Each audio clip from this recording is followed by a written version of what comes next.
आज आम चिकेन तरकारी करवा। इठी मु किसी जीरा नहीं ताको सब बाटी देवा।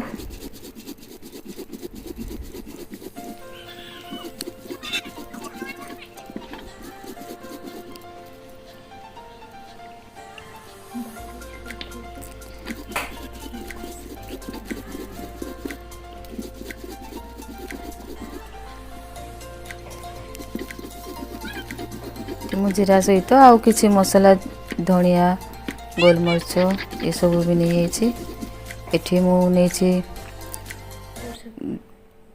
1.5 किलो चिकेन टमाटर 2टी प्याज 4टी आउ रसुण अदा पेस्ट आउ मसला सब बाटी देछि। एठी मु गोटा मसला नहीं दालचीनी गोटे बड़ अड़ीच 5टी लौंग जीरा और तेजपत्र 2टी कढ़ई आमे गैस रे गरम करदबा। कढ़ई आमर गरम हो गलानी। एबे मु किछि सरसो तेल पकेबी।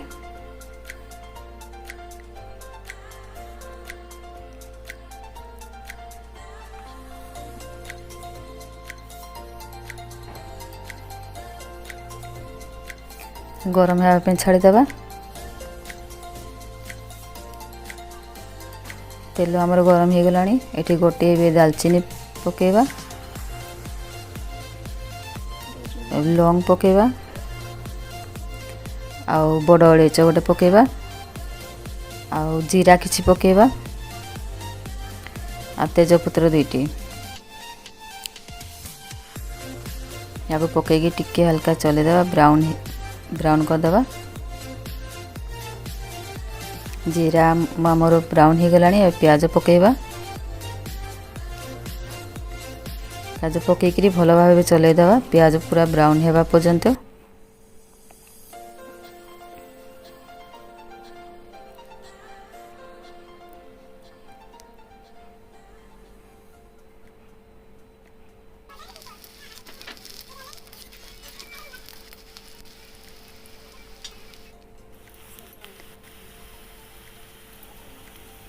प्याज आम ब्राउन हो गलानी।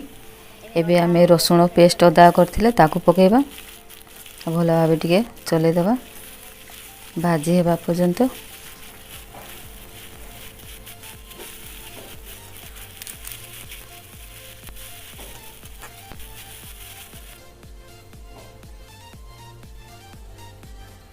एबे आमे जो मसला बाटिकी रखिथिले ताकू पकेबा।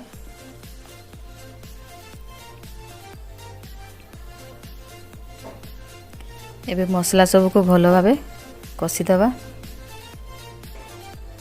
अल्प टिके पानी देदेवा। एबे हळदी पकेबा।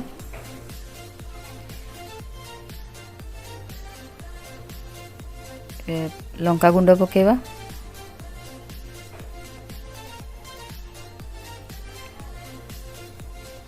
लंकार गुंड आपन को जतिकी राग पसंद सेतिकी पकेबे। एबे टमाटर पकेबा।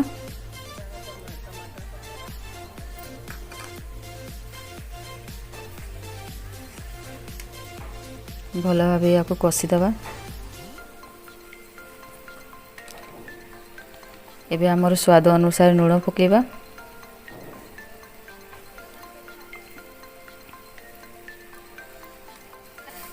लूण पकेले आम टमाटर सब मेल्ट हो जाए।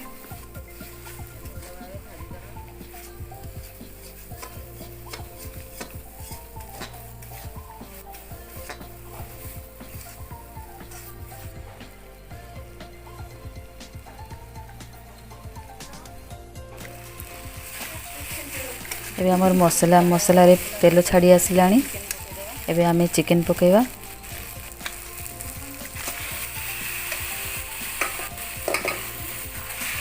भल भाव चलेबा।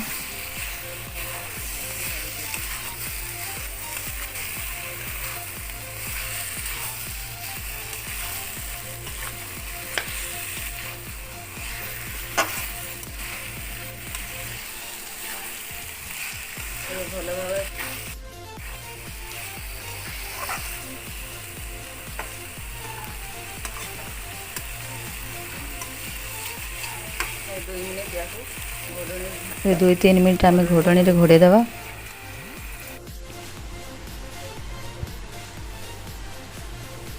ଦୁଇ ମିନିଟ୍ ହେଇଗଲାଣି। ଆମେ ଏବେ ଘୋଡ଼ଣୀ କାଢ଼ି ପୁଣି ଥରେ ଚଲେଇ ଦେବା।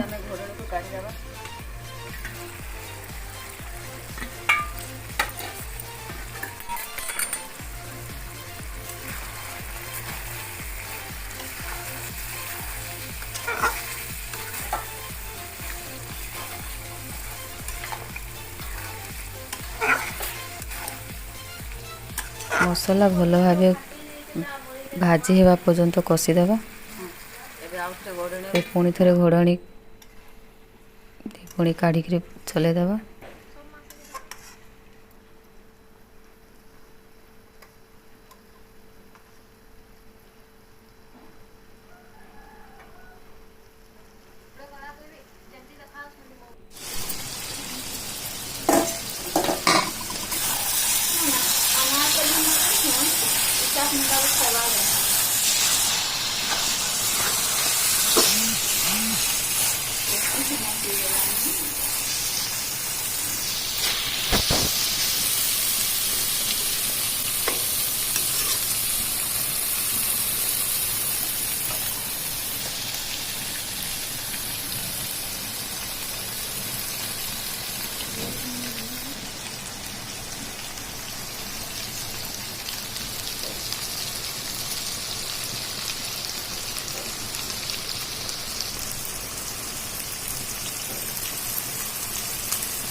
ଆମର ଚିକେନ୍ ଭଲ ଭାବେ ଭାଜି ହେଇଯାଇଛି।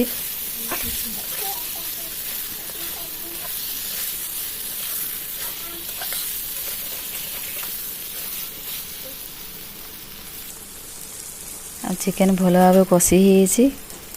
ମୁଁ ଏଥିରୁ କିଛି ଚିକେନ୍ କଷା ବାହାର କରିଦେବି, କାହିଁକିନା ଆମର ଚିକେନ୍ କଷା ଖାଇବା ପାଇଁ ବହୁତ ଭଲ ପାଆନ୍ତି।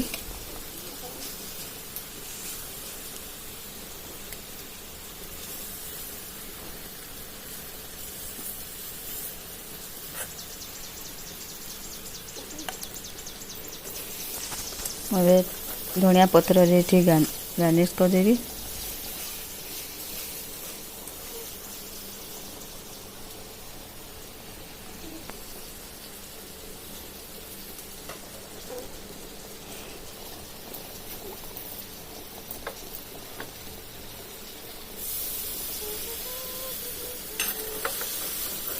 ଆମର ଏବେ ଚିକେନ୍ କଷା ରେଡ଼ି ହେଇଛି। ଆଉ କିଛି ମାଂସ ରଖିଛି, ସେଥିରେ ମୁଁ କିଛି ପାଣି ଢାଳି ଗ୍ରେଭି ପ୍ରସ୍ତୁତ କରିବି।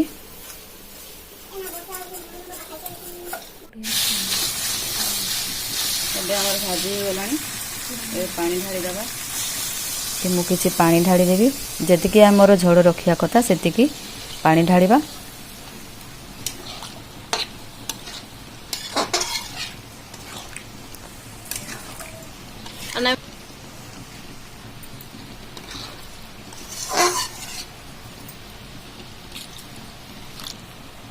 ଭାତ ସାଙ୍ଗରେ ମାଂସ ଝୋଳ ଟିକେ ଖାଇବା ପାଇଁ ବେଶୀ ଭଲ ଲାଗେ, ସେଥିପାଇଁ ମୁଁ କିଛି ଏଠି ଝୋଳ ରଖିବି। ଘୋଡ଼ଣୀରେ ଘୋଡ଼େଇ ଦେବା। ପୁଣି 2 ମିନିଟ୍ ପରେ ଘୋଡ଼ଣୀ କାଢ଼ି ଦେଖିବା କେମିତି ହେଇଛି।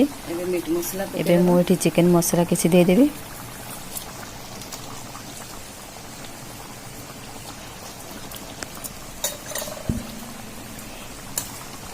ଚିକେନ୍ ମସଲା ପକାଇକିରି 2 ମିନିଟ୍ ପର୍ଯ୍ୟନ୍ତ ଟିକେ ଫୁଟିବା ପାଇଁ ଛାଡ଼ିଦେବା।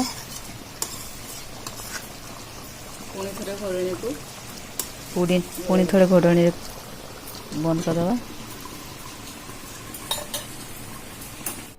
ଏବେ ଘୋଡ଼ଣୀ କାଢ଼ି ପୁଣି ଦେଖିବା।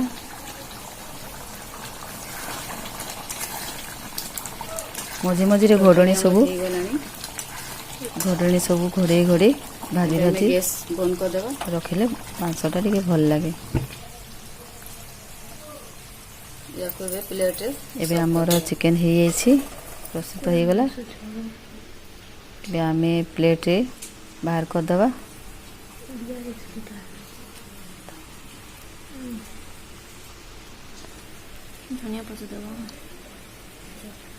ଆମର କୁକୁଡ଼ା ମାଂସ ଝୋଳ ରେଡ଼ି ହେଇଯାଇଛି। ଏବେ ଆମେ ଧନିଆ ପତ୍ରରେ ଗାର୍ନିସିଂ କରିଦେବା।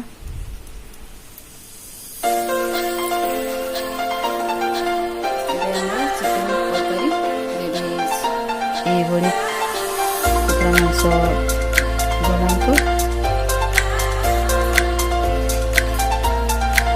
କେମିତି ଲାଗୁଛି